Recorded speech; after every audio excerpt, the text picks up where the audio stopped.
Hej, anden del. I dag skal vi kigge på substitutionsreaktioner. Vi skal kigge på reaktionen mellem heptan, som er den alkan, der er 7 lang, det vil sige indeholder 7 karbon, og dibrom.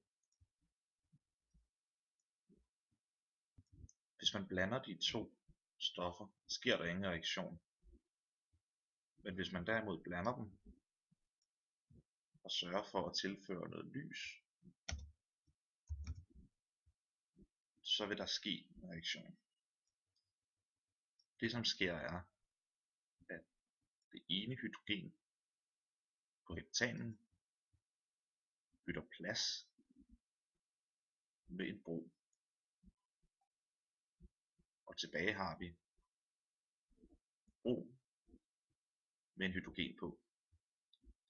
Det er hydrogenbromid, som er en syre.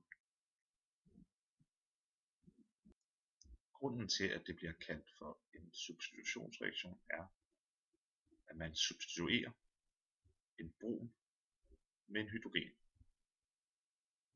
Substitution betyder, at man udskifter et stof med et andet. Tak for i dag.